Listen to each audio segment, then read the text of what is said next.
ਵਾਹਿਗੁਰੂ ਜੀ ਕਾ ਖਾਲਸਾ ਵਾਹਿਗੁਰੂ ਜੀ ਕੀ ਫਤਿਹ। Punjabi audio book YouTube channel ਸੁਣ ਰਹੇ ਸਾਰੇ ਸਰੋਤਿਆਂ ਨੂੰ ਪਿਆਰ ਭਰੀ ਸਤਿ ਸ਼੍ਰੀ ਅਕਾਲ। ਅੱਜ ਅਸੀਂ ਸਿੱਖ ਇਤਿਹਾਸ ਕਿਤਾਬ ਦਾ ਅਗਲਾ ਭਾਗ ਪੜ੍ਹਨ ਜਾ ਰਹੇ ਹਾਂ।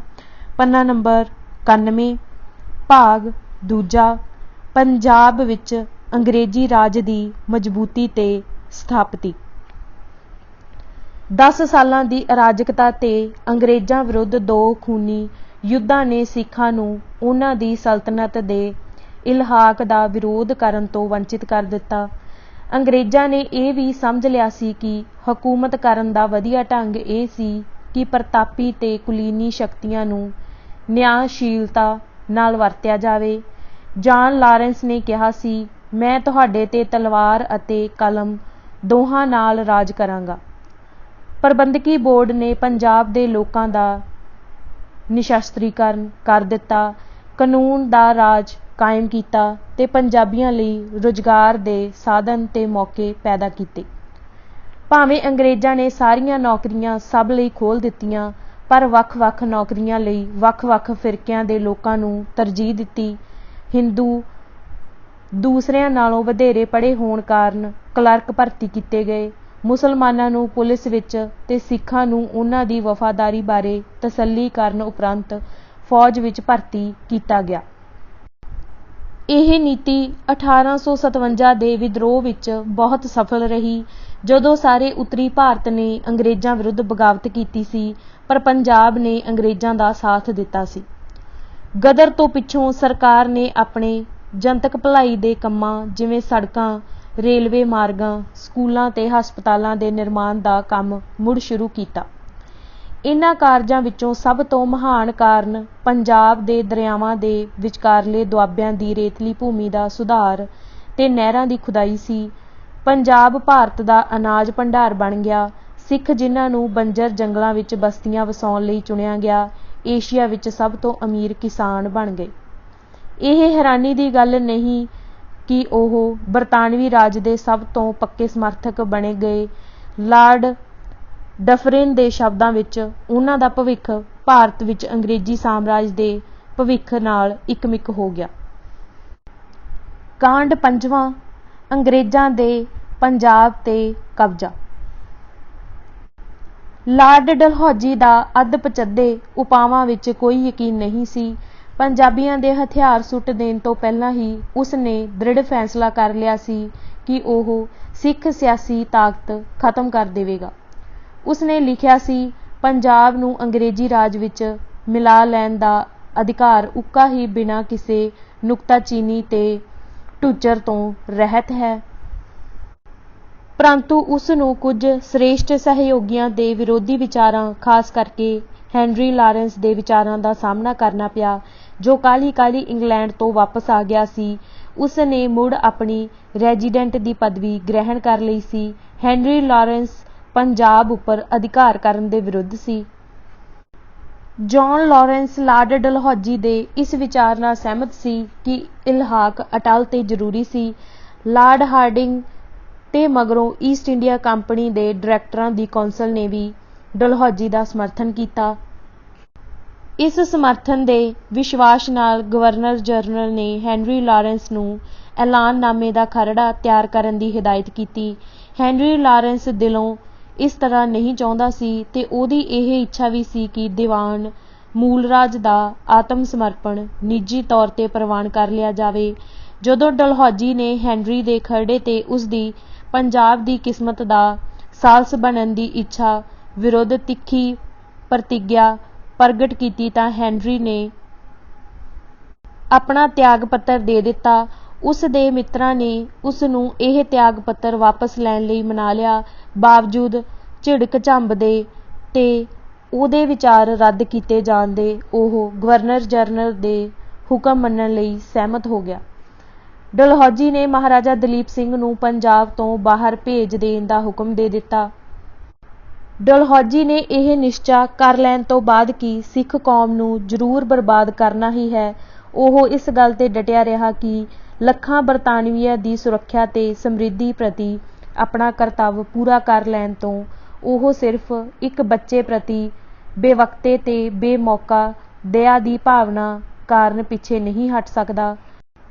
ਦਲੀਪ ਸਿੰਘ ਤੇ ਉਹਦੀ ਮਾਤਾ ਦੀ ਬਾਕੀ ਜ਼ਿੰਦਗੀ ਇਤਿਹਾਸਿਕ ਨਾਲੋਂ ਵਧੇਰੇ ਮਾਨਵੀ ਦਿਲਚਸਪੀ ਦੀ ਹੈ। 1853 ਈਸਵੀ ਨੂੰ ਦਲੀਪ ਸਿੰਘ ਨੂੰ ਈਸਾਈ ਬਣਾ ਲਿਆ ਗਿਆ। 1 ਸਾਲ ਮਗਰੋਂ ਉਹ ਤੇ ਉਸ ਦਾ ਚਚੇਰਾ ਭਰਾ ਕੰਵਰ ਸ਼ਿਵਦੇਵ ਸਿੰਘ ਇੰਗਲੈਂਡ ਚਲੇ ਗਏ। ਦਲੀਪ ਸਿੰਘ ਨੂੰ ਸਫੋਕ ਵਿੱਚ ਐਵਲਡੀਨ ਵਿੱਚ ਇੱਕ ਜਗੀਰ ਦੇ ਦਿੱਤੀ ਗਈ।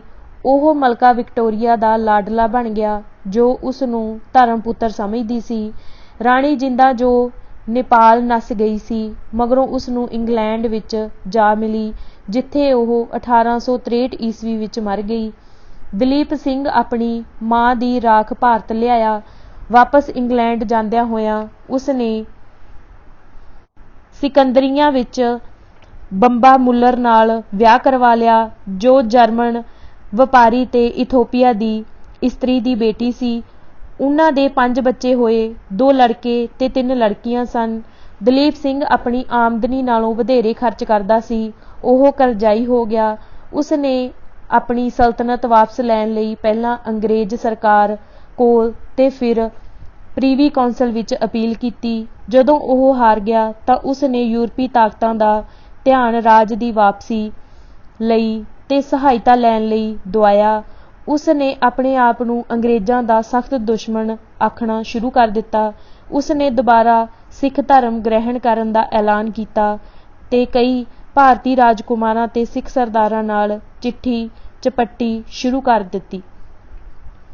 ਇਹ ਵਡਿਆਈ ਦੀ ਖਪਤ ਉਸ ਸਮੇਂ ਖਤਮ ਹੋ ਗਿਆ ਜਦੋਂ ਉਸ ਨੂੰ ਇਹ ਪਤਾ ਲੱਗਾ ਕਿ ਕੋਈ ਵੀ ਉਸ ਬਾਰੇ ਗੰਭੀਰ ਨਹੀਂ ਸੀ। ਬਹੁਤ ਸਾਰੀਆਂ ਸਿੱਖ ਸੰਸਥਾਵਾਂ ਨੇ ਉਹਦੇ ਵਿਰੁੱਧ ਮਤੇ ਪਾਸ ਕੀਤੇ ਤੇ ਉਸ ਨੂੰ ਮਲਕਾ ਤੋਂ ਮਾਫ਼ੀ ਮੰਗਣ ਦੀ ਸਲਾਹ ਦਿੱਤੀ। 1890 ਈਸਵੀ ਵਿੱਚ ਸਰਕਾਰ ਨੇ ਉਹਦੇ ਕਰਜ਼ੇ ਉਤਾਰ ਦਿੱਤੇ ਤੇ ਮਲਕਾ ਨੇ ਮਾਫ਼ੀ ਦੇ ਦਿੱਤੀ। ਬੰਬਾ ਮੁੱਲਰ ਦੀ ਮੌਤ ਪਿੱਛੋਂ ਦਲੀਪ ਸਿੰਘ ਨੇ 1899 ਵਿੱਚ ਐਡਾ ਡੁਗਲਸ ਵਿਥਲਰ ਨਾਲ ਦੂਸਰੀ ਸ਼ਾਦੀ ਕਰ ਲਈ। ਉਹ 22 ਅਕਤੂਬਰ 1893 ਵਿੱਚ ਅਧਰੰਗ ਦੀ ਬਿਮਾਰੀ ਨਾਲ ਮਰ ਗਿਆ।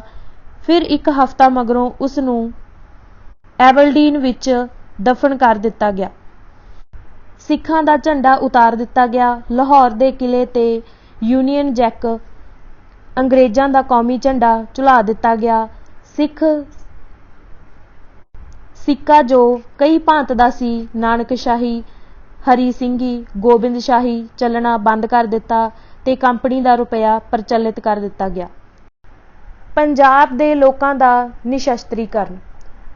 ਪੰਜਾਬ ਦੇ ਸ਼ਹਿਰਾਂ ਤੇ ਪਿੰਡਾਂ ਵਿੱਚ ਇਸ਼ਤਿਹਾਰ ਲਾ ਕੇ ਲੋਕਾਂ ਨੂੰ ਹਥਿਆਰ ਸੌਂਪ ਦੇਣ ਦੀ ਇਤਲਾਹ ਦਿੱਤੀ ਗਈ। ਸਵੈ ਇੱਛਾ ਨਾਲ ਭੇਂਟ ਕੀਤੀਆਂ ਬੰਦੂਕਾਂ, ਤਲਵਾਰਾਂ ਤੇ ਹੋਰ ਹਥਿਆਰਾਂ ਦੇ 1,20,000 ਢੇਰ ਲੱਗ ਗਏ। ਲਾਹੌਰ ਵਿੱਚ ਦਰਬਾਰ ਦੀ ਸੈਨਾ ਦੀ ਗਿਣਤੀ ਕੀਤੀ ਗਈ। ਥੋੜ੍ਹੀ ਜਿਹੀ ਫੌਜ ਰੱਖ ਕੇ ਬਾਕੀ ਸੈਨਾ ਬਰਖਾਸਤ ਕਰ ਦਿੱਤੀ ਗਈ।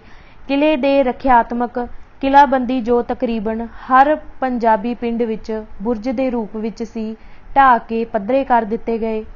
ਸਿਰਫ ਸਾਬਕਾ ਸਲਤਨਤ ਦੇ ਪਿਸ਼ਾਵਰ ਪ੍ਰਾਂਤ ਦਾ ਨਿਸ਼ਸਤਰੀਕਰਨ ਨਹੀਂ ਕੀਤਾ ਗਿਆ ਸੀ। ਇਹ ਇਸ ਕਾਰਨ ਕੀਤਾ ਗਿਆ ਕਿਉਂਕਿ ਇਸ ਇਲਾਕੇ ਵਿੱਚ ਇਸ ਖੇਤਰ ਦੇ ਲੋਕਾਂ ਦੀ ਕਬਾਇਲੀਆਂ ਤੋਂ ਰੱਖਿਆ ਲਈ ਅੰਗਰੇਜ਼ੀ ਫੌਜ ਕਾਫੀ ਨਹੀਂ ਸੀ। ਸਾਰੀਆਂ ਫੌਜੀ ਜਗੀਰਾਂ ਸਮਾਪਤ ਕਰ ਦਿੱਤੀਆਂ ਗਈਆਂ। ਡਲਹੌਜੀ ਨੇ ਹੈਨਰੀ ਲਾਰੈਂਸ ਦੀ ਫੌਜੀ ਜਗੀਰਾਂ ਵਾਲਿਆਂ ਪ੍ਰਤੀ ਨਰਮੀ ਵਰਤਣ ਦੀ ਸਿਫਾਰਿਸ਼ ਅਪ੍ਰਵਾਨ ਕਰ ਦਿੱਤੀ। ਉਸ ਨੇ ਲਿਖਿਆ ਕਿ ਉਹਨਾਂ ਨੂੰ ਗੁਜ਼ਾਰਾ ਭੱਤਾ ਦੇਣ ਤੋਂ ਬਿਨਾਂ ਹੋਰ ਕੁਝ ਮਨਜ਼ੂਰ ਨਹੀਂ ਕੀਤਾ ਜਾਂਦਾ। ਉਹ ਰਕਮ ਬਾਰੇ ਵਿਚਾਰ ਹੋ ਸਕਦੀ ਹੈ, ਪਰ ਉਹਨਾਂ ਦੀ ਹਰ ਕਿਸਮ ਦੀ ਜਾਇਦਾਦ ਜ਼ਬਤ ਕਰਕੇ ਹਕੂਮਤ ਨੂੰ ਸੌਂਪੀ ਜਾਂਦੀ ਹੈ। ਉਸ ਸਮੇਂ ਤੱਕ ਉਹਨਾਂ 'ਤੇ ਨਿਗਰਾਨੀ ਰੱਖੀ ਜਾਵੇ ਤੇ ਉਹਨਾਂ ਦੀ ਜਾਇਦਾਦ ਤਦ ਤੱਕ ਜ਼ਬਤ ਕਰ ਲਈ ਜਾਵੇ ਜਦ ਉਹਨਾਂ ਦੀ ਕਿਸਮਤ ਦਾ ਫੈਸਲਾ ਨਹੀਂ ਹੋ ਜਾਂਦਾ। ਜੇ ਉਹ ਦੌੜ ਜਾਣ ਤਾਂ ਸਾਡਾ ਇਕਰਾਰਨਾਮਾ ਰੱਦ ਹੋ ਜਾਵੇਗਾ। ਜੇ ਉਹ ਪਕੜੇ ਗਏ ਤਾਂ ਮੈਂ ਉਹਨਾਂ ਨੂੰ ਕੈਦ ਕਰ ਲਵਾਂਗਾ। ਜੇ ਉਹਨਾਂ ਨੇ ਫਿਰ ਕੋਈ ਗੜਬੜ ਕੀਤੀ ਤਾਂ ਮੈਂ ਉਹਨਾਂ ਨੂੰ ਫਾਂਸੀ ਲਟਕਾ ਦਿਆਂਗਾ। ਜਿਵੇਂ ਉਹ ਹੁਣ ਰਹਿ ਰਹੇ ਹਨ ਜਾਂ ਰਹਿਣਗੇ ਤਾਂ ਉਹਨਾਂ ਨੂੰ ਮੈਂ ਜਿੰਦਾ ਰਹਿਣ ਦਿਆਂਗਾ। ਪ੍ਰਬੰਧਕੀ ਬੋਰਡ। ਇਸ ਬਾਰੇ ਵੱਖ-ਵੱਖ ਵਿਚਾਰ ਸਨ। कि पंजाब नूं किस किस्म की सरकार वधेरे ढुकवीं होवेगी। सर चांसलर नेपीयर, जिस ने कमांडर इन चीफ वजों लॉर्ड गफ तो मगर कारजभार संभालिया सी, इस विचार दा सी पंजाब विच सिंध वांग सैनिक राज होवे। दूसरिਆਂ ਦਾ विचार सी कि भारत ਦੇ बाकी प्रांतां वांग ਇੱਥੇ भी असैनिक शासन होवे।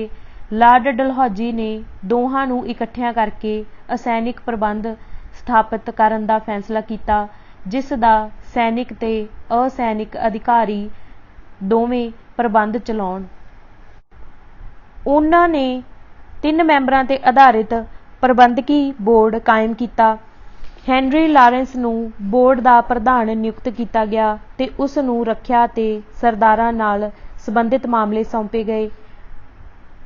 ਜਾਨ ਲਾਰੈਂਸ ਨੂੰ ਵਿੱਤ ਤੇ ਭੂਮੀ ਕਰ ਵਿਭਾਗ ਦਿੱਤਾ ਗਿਆ।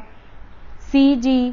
ਮੈਨਸਨ ਨੂੰ ਨਿਆਂ ਤੇ ਪੁਲਿਸ ਵਿਭਾਗ ਦੀ ਜ਼ਿੰਮੇਵਾਰੀ ਦਿੱਤੀ ਗਈ। ਇਸ ਤਰ੍ਹਾਂ ਇਹ ਤਿੰਨੇ ਪੰਜਾਬ ਦੇ ਪ੍ਰਬੰਧਕੀ ਢਾਂਚੇ ਦਾ ਦਿਲ, ਰੀੜ੍ਹ ਦੀ ਹੱਡੀ ਤੇ ਬਾਹੂਬਲ ਬਣੇ।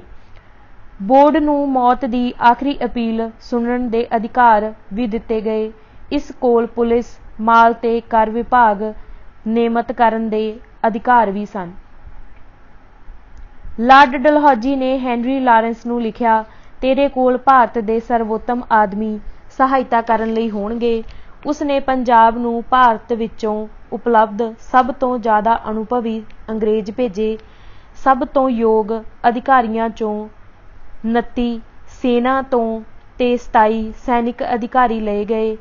ਹੈਨਰੀ ਲਾਰੈਂਸ ਨੇ ਰਾਜ ਕਰਨ ਨਾਲ ਦਰੁਸਤ ਤੇ ਸੁਨਿਸ਼ਚਿਤਤਾ ਦੀ ਨੀਤੀ ਅਪਣਾਉਣ ਦੀ ਥਾਂ ਤੇ ਤਾਕਤ ਨਾਲ ਰਾਜ ਕਰਨ ਦੀ ਨੀਤੀ ਅਪਣਾਈ। ਹਰ ਸਿਵਲ ਅਧਿਕਾਰੀ ਨੂੰ ਬੋਰਡ ਦੇ ਮੈਂਬਰ ਤੋਂ ਲੈ ਕੇ ਮਾਮੂਲੀ ਕਾਰਦਾਰ ਤੱਕ ਸਭ ਨੂੰ ਵਿੱਤ, ਨਿਆਂ ਤੇ ਫੌਜਦਾਰੀ ਭਾਵ ਹਾਕਮਾਨਾ ਅਧਿਕਾਰ ਦਿੱਤੇ ਗਏ। ਸਤਲੁਜ ਦੇ ਆਰ-ਪਾਰ ਦੇ ਦੋਵੇਂ ਖੇਤਰ ਪੰਜਾਬ ਵਿੱਚ ਫਿਰ ਮਿਲਾ ਦਿੱਤੇ ਗਏ।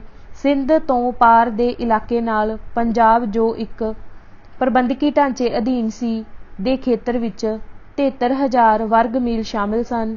ਉਸ ਦੀ ਵਸੋਂ ਮੋਟੇ ਤੌਰ ਤੇ 1 ਕਰੋੜ ਸੀ। ਪੰਜਾਬ ਨੂੰ 7 ਮੰਡਲਾਂ ਜਾਂ ਕਮਿਸ਼ਨਰੀਆਂ ਵਿੱਚ ਵੰਡਿਆ ਗਿਆ, ਜਿਨ੍ਹਾਂ ਨੂੰ ਅੱਗੇ 25 ਜ਼ਿਲ੍ਹਿਆਂ ਵਿੱਚ ਵੰਡ ਦਿੱਤਾ ਗਿਆ।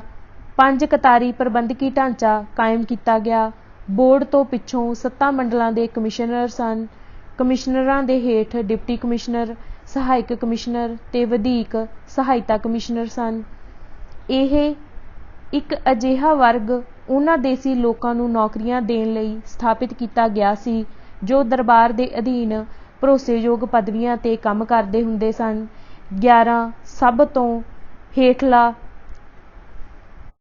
ਗਜ਼ਟਡ ਅਧਿਕਾਰੀ ਤਹਿਸੀਲਦਾਰ ਸੀ, ਜਿਸ ਦੇ ਦੀਵਾਨੀ ਅਧਿਕਾਰ 300 ਰੁਪਏ ਤੱਕ ਦੇ ਮੁਕੱਦਮੇ ਸੁਣਨ ਤੱਕ ਸੀਮਿਤ ਸਨ।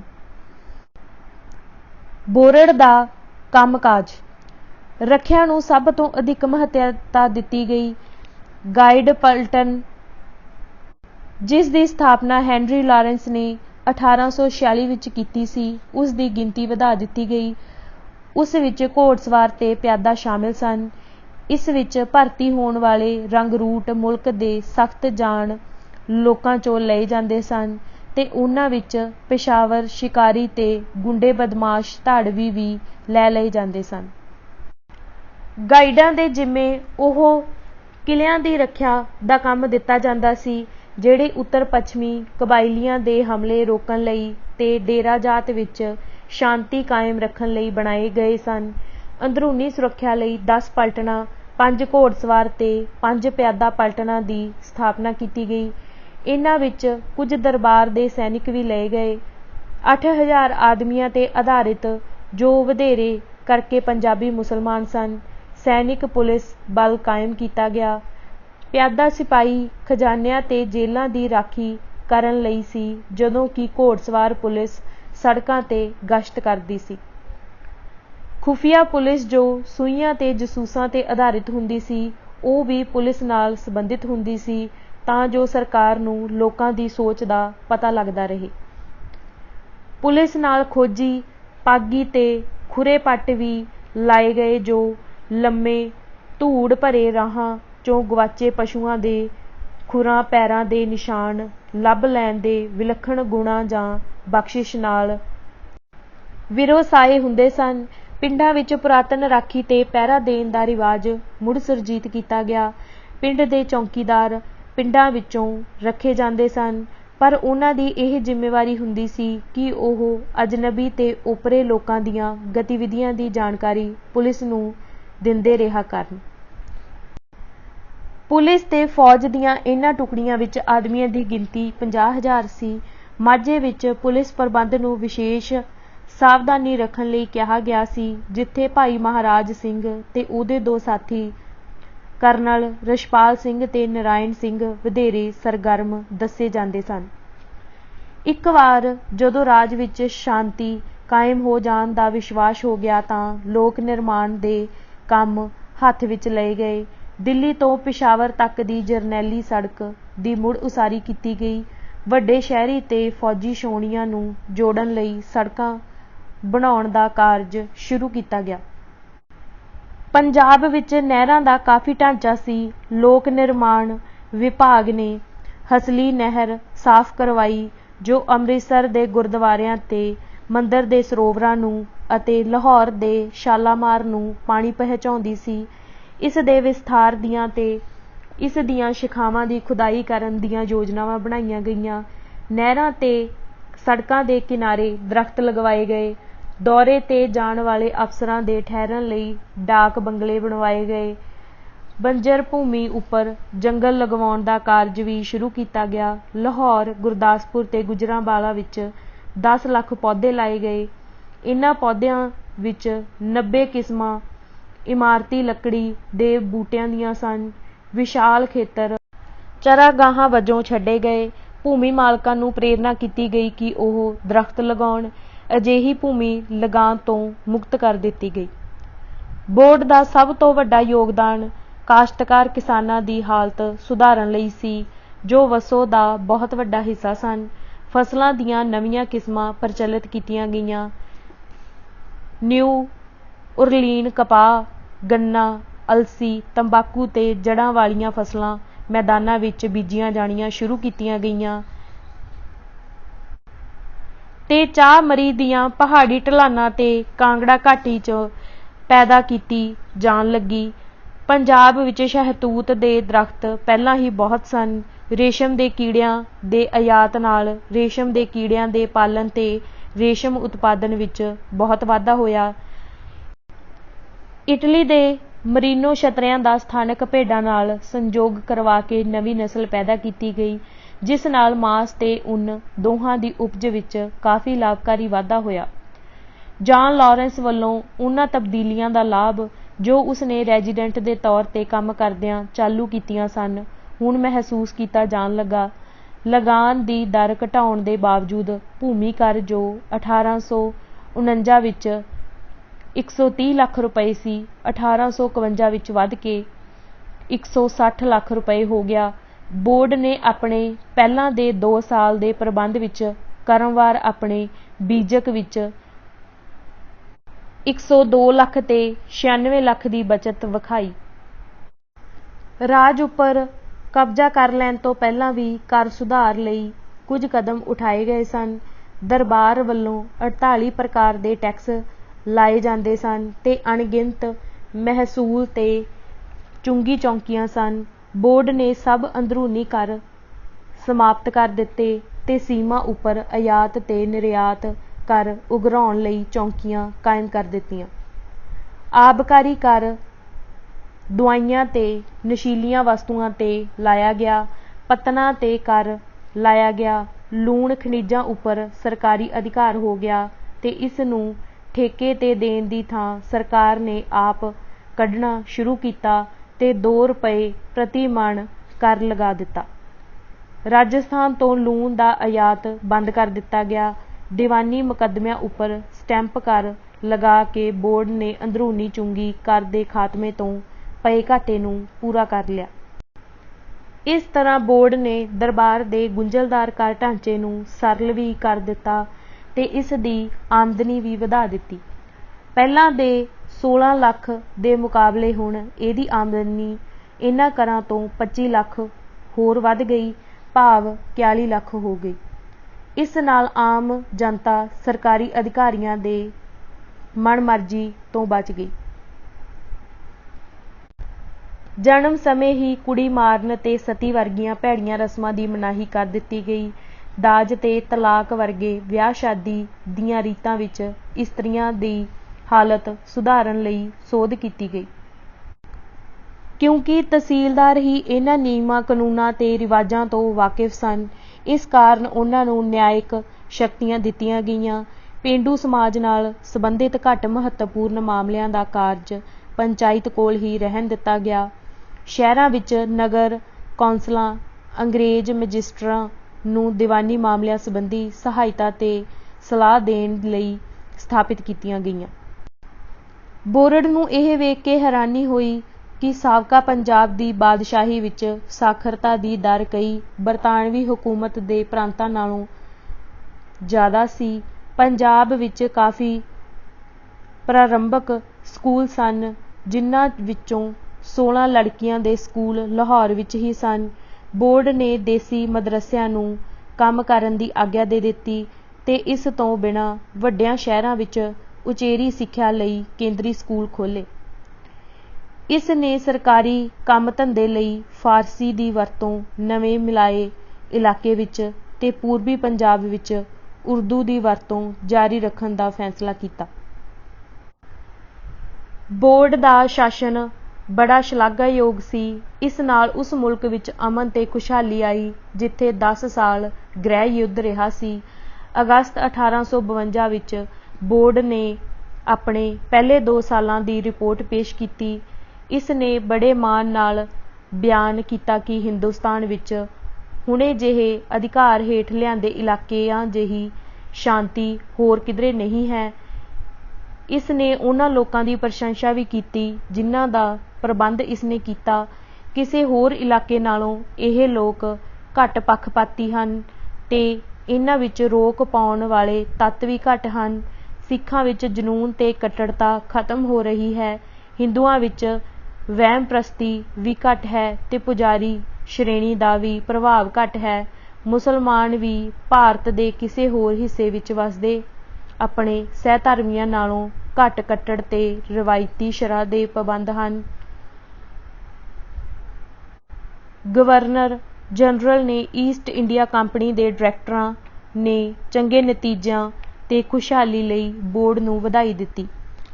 ਇਸ ਤਬਦੀਲੀ ਦਾ ਸਿੱਖ ਭਾਈਚਾਰੇ ਤੇ ਸਮਾਜ ਉੱਪਰ ਕੀ ਪ੍ਰਭਾਵ ਪਿਆ, ਰਣਭੂਮੀ ਵਿੱਚ ਵਾਰ-ਵਾਰ ਹਾਰ ਨੇ ਤੇ ਇਸ ਜਾਣਕਾਰੀ ਪਿੱਛੋਂ ਕਿ ਕੌਮੀ ਹਿੱਤਾਂ ਨਾਲ ਗਦਾਰੀ ਕੀਤੀ ਗਈ ਹੈ, ਆਮ ਸਿੱਖਾਂ ਵਿੱਚ ਸ਼ਾਹੀ ਪਰਿਵਾਰ ਤੇ ਸਰਦਾਰ ਘਰਾਣਿਆਂ ਤੇ ਕੁਲੀਨਾਂ ਬਾਰੇ ਉਹਨਾਂ ਦਾ ਭਰਮ ਤੋੜ ਦਿੱਤਾ ਤੇ ਉਹ ਨਿਰਾਸ਼ ਹੋ ਗਏ।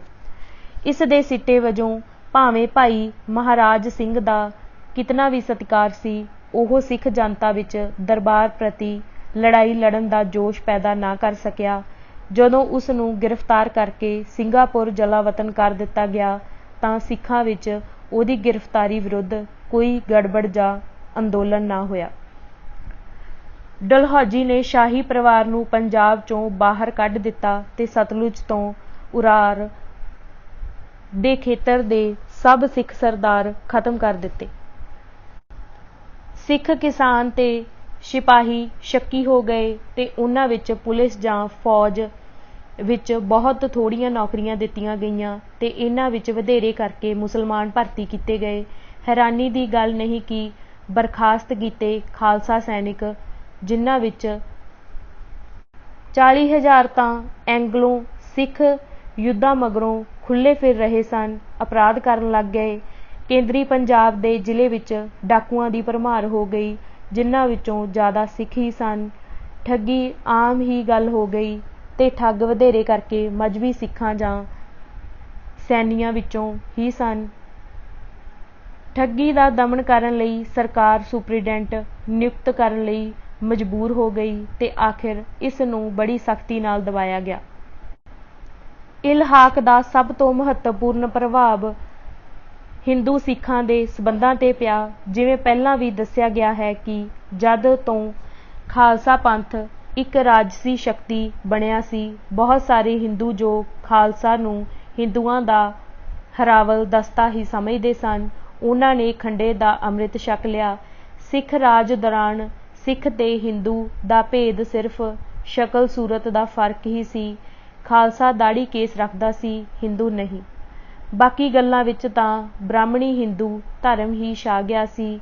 ਨਵੇਂ ਸਿੱਖ ਸਰਦਾਰ ਹਿੰਦੂ ਰਾਜਪੂਤ ਰਾਜਿਆਂ ਦੀ ਨਕਲ ਕਰਦੇ ਤੇ ਗੁਰੂ ਗ੍ਰੰਥ ਸਾਹਿਬ ਦੇ ਨਾਲ ਹਿੰਦੂ ਦੇਵੀ ਦੇਵਤਿਆਂ ਦੀ ਪੂਜਾ ਕਰਦੇ, ਹਿੰਦੂਆਂ ਦੇ ਪਵਿੱਤਰ ਤੀਰਥ ਅਸਥਾਨਾਂ ਦੀ ਯਾਤਰਾ ਕਰਦੇ, ਬ੍ਰਾਹਮਣਾਂ ਨੂੰ ਭੋਜਨ ਛਕਾਉਂਦੇ, ਜੋਤਸ਼ੀਆਂ ਤੇ ਨਜੂਮੀਆਂ ਕੋਲ ਟੇਵੇ ਲਵਾਉਂਦੇ, ਪਤਨੀਆਂ ਦੀ ਮੌਤ ਤੇ ਵਿਧਵਾਵਾਂ ਨੂੰ ਸਤੀ ਹੋਣ ਲਈ ਮਜਬੂਰ ਕਰਦੇ।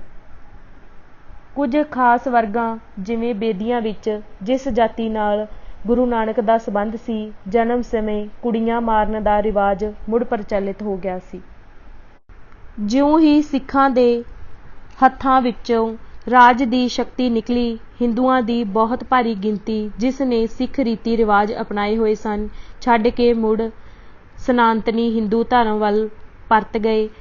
ਉਹਨਾਂ ਦੇ ਨਾਲ ਉਹ ਲੋਕ ਵੀ ਸਿੱਖ ਧਰਮ ਨੂੰ ਛੱਡ ਗਏ ਜਿਨ੍ਹਾਂ ਨੇ ਕਈ ਪੀੜ੍ਹੀਆਂ ਤੋਂ ਸਿੱਖ ਧਰਮ ਅਪਣਾਇਆ ਹੋਇਆ ਸੀ। ਲਾਰਡ ਡਲਹੌਜੀ ਨੇ ਆਪਣੀਆਂ 2 ਸੰਖੇਪ ਜਿਹੀਆਂ ਪੰਜਾਬ ਦੀਆਂ ਯਾਤਰਾਵਾਂ ਵਿੱਚ ਇਸ ਪ੍ਰਵਿਰਤੀ ਨੂੰ ਤਾੜ ਲਿਆ। ਗਵਰਨਰ ਜਨਰਲ ਨੇ ਲਿਖਿਆ, ਉਹਨਾਂ ਦੇ ਮਹਾਨ ਗੁਰੂ ਗੋਬਿੰਦ ਨੇ ਜਾਤ ਪਾਤ ਖਤਮ ਕਰਨ ਦੀ ਕੋਸ਼ਿਸ਼ ਕੀਤੀ ਤੇ ਕਾਫੀ ਹੱਦ ਤੱਕ ਉਹ ਸਫਲ ਹੋ ਗਿਆ, ਪਰੰਤੂ ਉਹ ਹੁਣ ਫਿਰ ਹੌਲੀ ਹੌਲੀ ਪਤਿਤ ਹੋ ਕੇ ਹਿੰਦੂ ਧਰਮ ਵੱਲ ਪਰਤ ਰਹੇ ਹਨ ਤੇ ਉਹ ਜਿਹੜੇ ਕਿ ਸਿੱਖਾਂ ਦੇ ਤੌਰ ਤੇ ਵਿਚਰ ਰਹੇ ਹਨ ਤੇ ਉਹ ਵੀ ਹਰ ਸਾਲ ਹਿੰਦੂ ਬਣ ਰਹੇ ਹਨ। ਇੱਥੋਂ ਤੱਕ ਕਿ ਸਰ ਜਾਰਜ ਕਲਾਰਕ ਜੋ ਅੱਜ ਕੱਲ੍ਹ 1847-48 ਵਿੱਚ ਬੰਬਈ ਦਾ ਗਵਰਨਰ ਹੈ, ਕਿਹਾ ਕਰਦਾ ਸੀ ਕਿ ਅਗਲੇ 50 ਸਾਲਾਂ ਵਿੱਚ ਸਿੱਖ ਧਰਮ ਖਤਮ ਹੋ ਜਾਵੇਗਾ। ਇਸ ਵਿਚਾਰ ਨਾਲ ਹੁਣ ਸਹਿਮਤ ਹੋਣਾ ਸੰਭਵ ਨਹੀਂ, ਭਾਵੇਂ 6 ਮਹੀਨੇ ਪਹਿਲਾਂ ਨਾਲੋਂ ਇਸ ਦੀ ਸੰਭਾਵਨਾ ਕੁਝ ਵਧੇਰੇ ਹੈ। ਬੋਰਡ ਦਾ ਖਾਤਮਾ। ਹੈਨਰੀ ਲਾਰੈਂਸ ਤੇ ਜਾਨ ਲਾਰੈਂਸ ਦੇ ਵਿਚਾਰ ਇੱਕ ਦੂਸਰੇ ਨਾਲੋਂ ਬੜੇ ਭਿੰਨ ਸਨ ਤੇ ਕਈ ਵਾਰ ਉਹਨਾਂ ਦੇ ਸੰਬੰਧ ਇਤਨੇ ਵਿਗੜ ਜਾਂਦੇ ਸਨ ਕਿ ਟੁੱਟ-ਫੁੱਟ ਦੀ ਹੱਦ ਤੱਕ ਪਹੁੰਚ ਜਾਂਦੇ ਸਨ। ਇਹਨਾਂ ਦੇ ਝਗੜਿਆਂ ਵਿੱਚ ਲਾਰਡ ਡਲਹੌਜੀ ਜਾਨ ਦਾ ਪੱਖ ਲੈਂਦਾ ਸੀ ਤੇ ਆ ਕਾਰਨ ਹੀ ਹੈਨਰੀ ਨੂੰ ਨੀਵਾਂ ਦਿਖਾਉਂਦਾ ਸੀ। ਇਹ ਟੱਕਰ ਉਦੋਂ ਸਿਖਰ ਤੇ ਪਹੁੰਚ ਗਈ ਜਦੋਂ ਦੋਹਾਂ ਭਰਾਵਾਂ ਨੇ ਆਪਣੇ ਤਿਆਗ ਪੱਤਰ ਦੇ ਦਿੱਤੇ। ਲਾਰਡ ਡਲਹੌਜੀ ਨੇ ਝਟਪਟ ਹੀ ਬੋਰਡ ਭੰਗ ਕਰ ਦਿੱਤਾ। ਹੈਨਰੀ ਲਾਰੈਂਸ ਨੂੰ ਰਾਜਪੂਤਾਨੇ ਤਬਦੀਲ ਕਰ ਦਿੱਤਾ ਗਿਆ ਤੇ ਜਾਨ ਲਾਰੈਂਸ ਨੂੰ ਪੰਜਾਬ ਦਾ ਚੀਫ ਕਮਿਸ਼ਨਰ ਨਿਯੁਕਤ ਕਰ ਦਿੱਤਾ। ਇਹ ਤਬਦੀਲੀ ਹਕੀਕੀ ਨਹੀਂ, ਕੇਵਲ ਆਕਾਰ ਤੇ ਢਾਂਚੇ ਦੀ ਤਬਦੀਲੀ ਸੀ, ਕਿਉਂਕਿ ਜਾਨ ਦੀ ਸਹਾਇਤਾ 2 ਪੂਰੇ ਕਮਿਸ਼ਨਰ ਹੀ ਕਰਦੇ ਰਹੇ। ਮੌਂਟਗੋਮਰੀ ਨਿਆਂਪਾਲਿਕਾ, ਸਿੱਖਿਆ, ਸੜਕਾਂ, ਪੁਲਿਸ, ਸਥਾਨਕ ਤੇ ਨਗਰ ਪਾਲਿਕਾ ਪ੍ਰਬੰਧ ਦਾ ਮੁਖੀ ਰਿਹਾ। ਜਾਰਜ ਐਡਮੌਨਸਟਨ ਨੂੰ ਵਿੱਤ ਕਮਿਸ਼ਨਰ ਨਿਯੁਕਤ ਕੀਤਾ ਗਿਆ। ਇੱਕ ਵਾਰ ਜਦੋਂ ਜਾਨ ਲਾਰੈਂਸ ਕੁਝ ਇਖਤਿਆਰਾਂ ਦਾ ਮਾਲਕ ਬਣ ਗਿਆ ਤਾਂ ਉਸ ਨੂੰ ਆਪਣੇ ਭਰਾ ਦੀ ਨੀਤੀਆਂ ਦੀ ਸਮਝ ਆਈ ਜਿਨ੍ਹਾਂ ਦਾ ਉਹ ਵਿਰੋਧ ਕਰਿਆ ਕਰਦਾ ਸੀ। ਉਸ ਨੇ ਜਗੀਰਾਂ ਤੇ ਲਗਾਨ ਰਹਿਤ ਜ਼ਮੀਨਾਂ ਦਾ, ਜਿਨ੍ਹਾਂ ਵਿੱਚੋਂ ਅਜੇ 60,000 ਦਾ ਨਿਪਟਾਰਾ ਹੋਣਾ ਸੀ, ਉਸ ਵੱਲੋਂ ਫੈਸਲਾ ਕਾਫੀ ਉਦਾਰਤਾ ਨਾਲ ਕੀਤਾ ਗਿਆ, ਜਿਸ ਵੱਲੋਂ ਗਵਰਨਰ ਜਨਰਲ ਵੱਲੋਂ ਤਿੱਖੀ ਪ੍ਰਕਿਰਿਆ ਹੋਈ ਤੇ ਝਾੜ ਪਈ।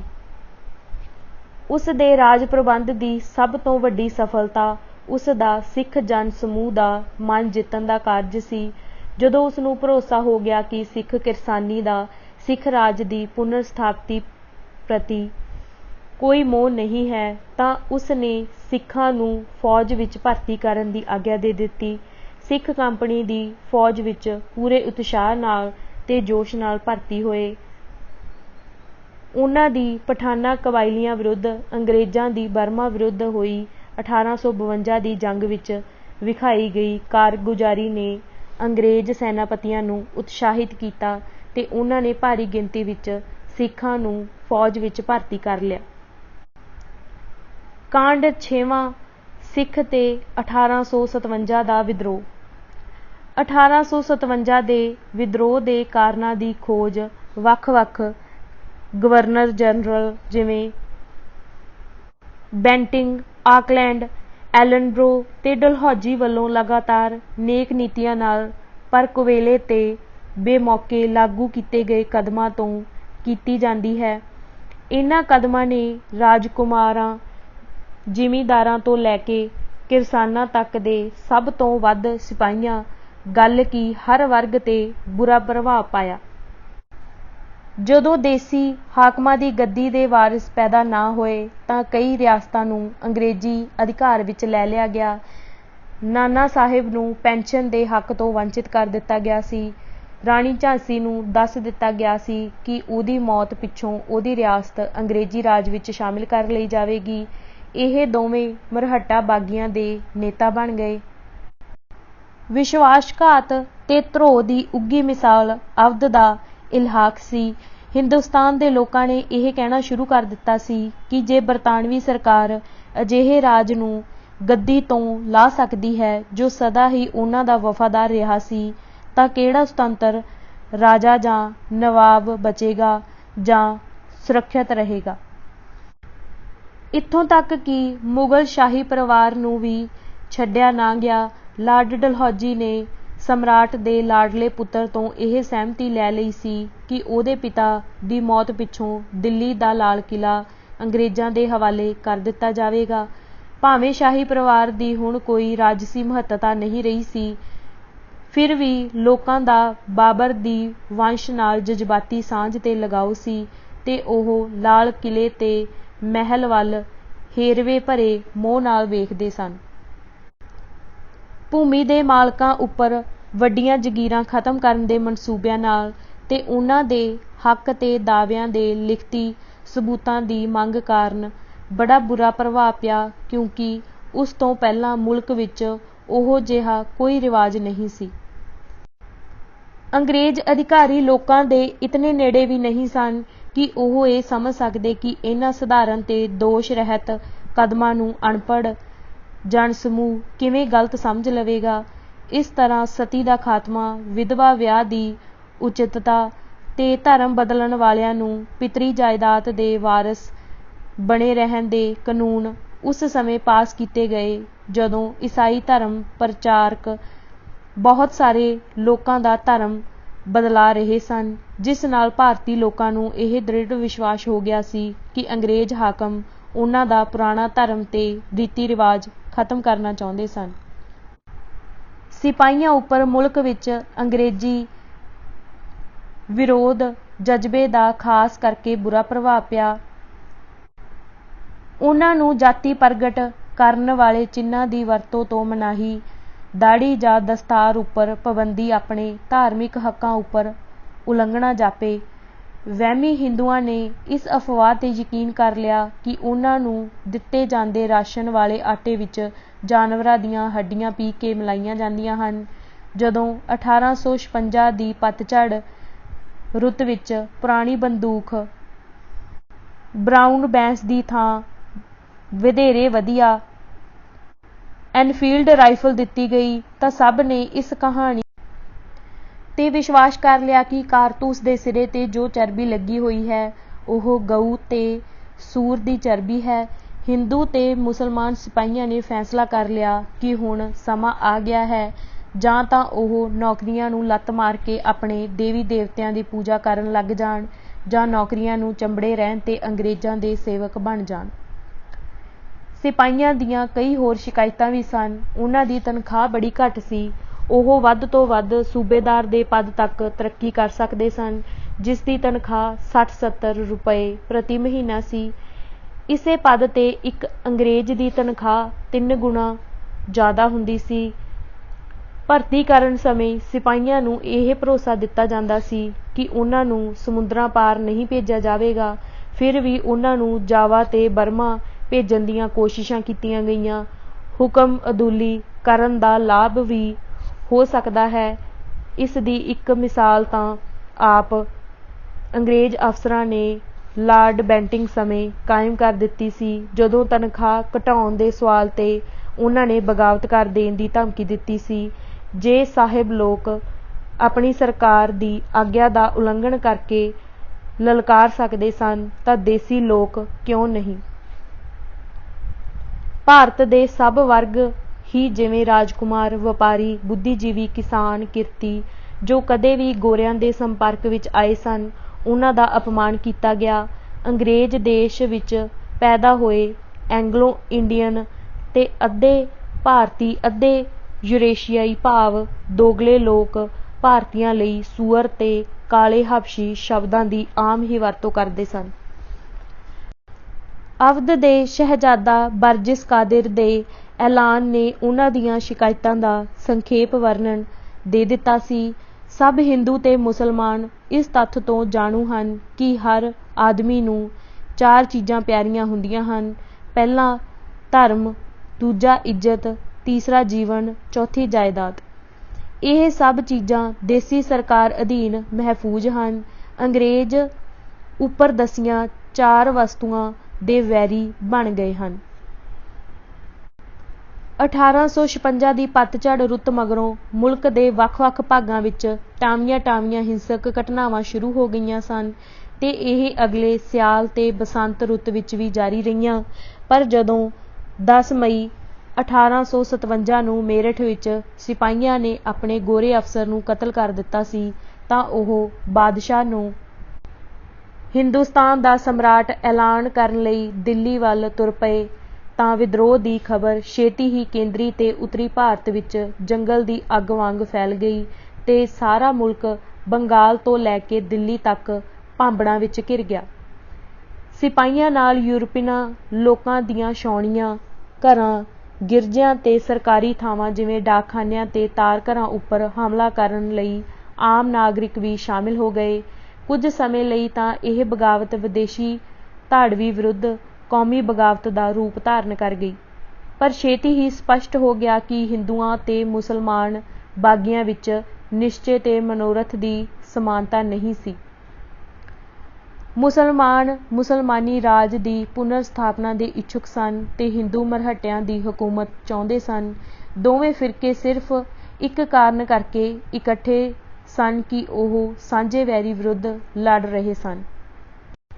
ਵਿਦਰੋਹ ਦੇ ਆਰੰਭ ਵੇਲੇ ਪੰਜਾਬ। ਬਾਕੀ ਭਾਰਤ ਨਾਲੋਂ ਪੰਜਾਬ ਦੀ ਸਥਿਤੀ ਬਿਲਕੁਲ ਵੱਖਰੀ ਸੀ। ਸਿੱਖ ਜੋ ਸ਼ਾਇਦ ਆਪਣੀ ਹਕੂਮਤ ਦੁਬਾਰਾ ਪ੍ਰਾਪਤ ਕਰ ਲੈਣ ਦਾ ਮਾਰ ਜਾਂਦੇ ਆਗੂ ਰਹਿਤ ਸਨ। ਮਹਾਰਾਜਾ ਦਲੀਪ ਸਿੰਘ ਨੇ ਸਿੱਖ ਧਰਮ ਤਿਆਗ ਦਿੱਤਾ ਸੀ ਤੇ ਬੜੀ ਦ੍ਰਿੜਤਾ ਨਾਲ ਇੱਕ ਪੰਜਾਬੀ ਰਾਜਕੁਮਾਰ ਤੋਂ ਅੰਗਰੇਜ਼ ਸਰਦਾਰ ਬਣਨ ਵਿੱਚ ਰੁੱਝਾ ਹੋਇਆ ਸੀ।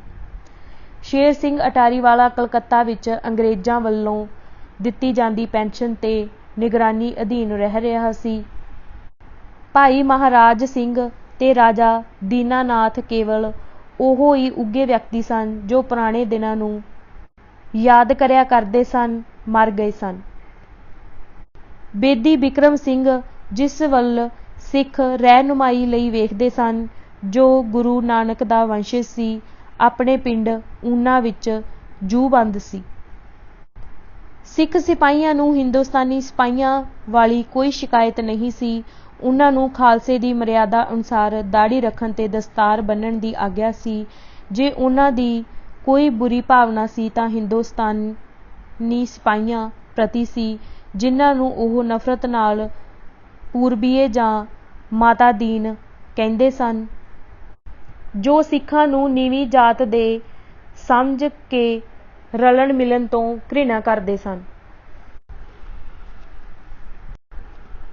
ਪੰਜਾਬੀ ਕਿਸਾਨ ਸਿੱਖਾਂ ਸਮੇਤ ਚੰਗੀਆਂ ਫਸਲਾਂ ਕਾਰਨ ਸੰਤੁਸ਼ਟ ਸਨ ਤੇ ਸਰਕਾਰੀ ਲਗਾਨ ਦਾ ਹਿੱਸਾ ਵੀ ਕਾਫੀ ਉਚਿਤ ਸੀ। ਪ੍ਰਬੰਧਕੀ ਬੋਰਡ ਤੇ ਮਗਰੋਂ ਚੀਫ ਕਮਿਸ਼ਨਰ ਜਾਨ ਲਾਰੈਂਸ ਨੇ ਉਸ ਮੁਲਕ ਵਿੱਚ ਅਮਨ ਸਥਾਪਿਤ ਕਰਕੇ ਚੰਗਾ ਕਾਰਜ ਕੀਤਾ ਸੀ। ਜਿੱਥੇ 10 ਸਾਲਾਂ ਤੋਂ ਗੜਬੜ ਤੇ ਕਤਲੋਗਾਰਤ ਦਾ ਬਾਜ਼ਾਰ ਗਰਮ ਰਿਹਾ, ਉਹਨਾਂ ਨੇ ਕਾਨੂੰਨੀ ਵਿਵਸਥਾ ਕਾਇਮ ਕਰ ਦਿੱਤੀ। ਦੀਵਾਨੀ ਤੇ ਫੌਜਦਾਰੀ ਅਦਾਲਤਾਂ ਵਧੀਆ ਢੰਗ ਨਾਲ ਕੰਮ ਕਰਨ ਲੱਗੀਆਂ ਤੇ ਉਹਨਾਂ ਨੇ ਲੋਕਾਂ ਦੀਆਂ ਧਾਰਮਿਕ ਤੇ ਜਾਤੀ ਸੰਵੇਦਨਾ ਨੂੰ ਠੇਸ ਪਹੁੰਚਾਏ ਬਿਨਾਂ ਸਖਤੀ ਨਾਲ ਰਾਜ ਕੀਤਾ। ਉਹਨਾਂ ਨੇ ਸਮਾਜ ਸੁਧਾਰ ਲਾਗੂ ਕੀਤੇ ਸਨ। ਉਹਨਾਂ ਨੇ ਉਸ ਮੁਲਕ ਵਿੱਚ ਸੜਕਾਂ, ਹਸਪਤਾਲ, ਸਕੂਲ ਤੇ ਵਿਸ਼ਰਾਮ ਘਰ ਬਣਾਏ ਜਿਸ ਨੂੰ ਪਹਿਲਾਂ ਤੁਰਕਾਂ, ਮੰਗੋਲਾਂ, ਪਠਾਨਾਂ, ਅਫਗਾਨਾਂ ਤੇ ਮਰਹੱਟਿਆਂ ਦੀ ਸਿਲਸਿਲੇਵਾਰ ਲੁੱਟਮਾਰ ਦਾ ਹੀ ਅਨੁਭਵ ਸੀ। ਜਦੋਂ 10 ਮਈ 1857 ਨੂੰ ਮੇਰਠ ਵਿੱਚ ਗਦਰ ਆਰੰਭ ਹੋਇਆ ਤਾਂ ਉਸ ਵੇਲੇ ਪੰਜਾਬੀਆਂ ਦੀਆਂ ਛਾਉਣੀਆਂ ਵਿੱਚ 60,000 ਸਿਪਾਹੀ ਸਨ, ਜਿਨ੍ਹਾਂ ਵਿੱਚ ਅੱਧੇ ਤੋਂ ਵੱਧ ਹਿੰਦੁਸਤਾਨੀ ਸਨ। ਅੰਗਰੇਜ਼ ਸਿਪਾਹੀਆਂ ਦੀ ਗਿਣਤੀ ਸਿਰਫ 10,000 ਸੀ। ਪੰਜਾਬ ਵਿਚਲੇ ਹਿੰਦੁਸਤਾਨੀ ਸਿਪਾਹੀ ਵੀ ਕੰਪਨੀ ਦੀ ਫੌਜ ਵਿਚਲੇ ਦੂਸਰੇ ਸਿਪਾਹੀਆਂ ਵਾਂਗ ਹੀ ਅਸੰਤੁਸ਼ਟ ਸਨ। ਮਾਰਚ ਤੇ ਅਪ੍ਰੈਲ ਵਿੱਚ ਕਈ ਛਾਉਣੀਆਂ ਵਿੱਚ, ਖਾਸ ਕਰਕੇ ਉਨ੍ਹਾਂ ਵਿੱਚ ਜਿੱਥੇ ਸਿਪਾਹੀਆਂ ਨੂੰ ਨਵੀਂ ਇਨਫੀਲਡ ਰਾਈਫਲ ਦੀ ਵਰਤੋਂ ਲਈ ਸਿਖਲਾਈ ਦਿੱਤੀ ਜਾਂਦੀ ਸੀ, ਰਹੱਸਮਈ ਅੱਗਾਂ ਲੱਗੀਆਂ। ਸੰਖੇਪ ਵਿੱਚ 1857 ਦੀ ਗਰਮੀ ਦੀ ਰੁੱਤ ਵਿੱਚ ਅੰਗਰੇਜ਼ਾਂ ਨੂੰ ਪੰਜਾਬ ਵਿੱਚ ਪੂਰਬੀਆਂ ਦੇ ਗੁੱਸੇ ਤੋਂ ਬਚਾਉਣ ਵਾਲੇ ਸਿੱਖ ਹੀ ਸਨ, ਜਿਨ੍ਹਾਂ ਨਾਲੋਂ ਪੂਰਬੀਆਂ ਦੀ ਗਿਣਤੀ ਤਿਗੁਣੀ ਸੀ, ਤੇ ਪੰਜਾਬੀਆਂ ਵਿੱਚ ਸਿੱਖ ਹੀ ਐਸੇ ਲੋਕ ਸਨ ਜਿਨ੍ਹਾਂ ਤੋਂ ਇਹ ਉਮੀਦ ਸੀ ਕਿ ਉਹ ਮਰਹੱਟਿਆਂ ਜਾਂ ਮੁਗਲਾਂ ਦੇ ਰਾਜ ਦੀ ਪੁਨਰ ਸਥਾਪਤੀ ਲਈ ਕੀਤੀਆਂ ਅਪੀਲਾਂ ਤੋਂ ਕੰਨ ਬੰਦ ਕਰ ਲੈਣਗੇ। ਅੰਗਰੇਜ਼ਾਂ ਨੇ ਹਿੰਦੂਆਂ ਤੇ ਮੁਸਲਮਾਨਾਂ ਨਾਲ ਸਿੱਖਾਂ ਦੀ ਦੁਸ਼ਮਣੀ ਦਾ ਪੂਰਾ ਲਾਭ ਉਠਾਇਆ। ਅੱਜ ਅਸੀਂ ਪੰਨਾ ਨੰਬਰ 111 ਤੱਕ ਪੜ੍ਹ ਚੁੱਕੇ ਹਾਂ। ਬਾਕੀ ਦੀ ਕਿਤਾਬ ਅਸੀਂ ਅਗਲੇ ਭਾਗ ਵਿੱਚ ਪੜ੍ਹਾਂਗੇ। ਵਾਹਿਗੁਰੂ ਜੀ ਕਾ ਖਾਲਸਾ, ਵਾਹਿਗੁਰੂ ਜੀ ਕੀ ਫਤਿਹ।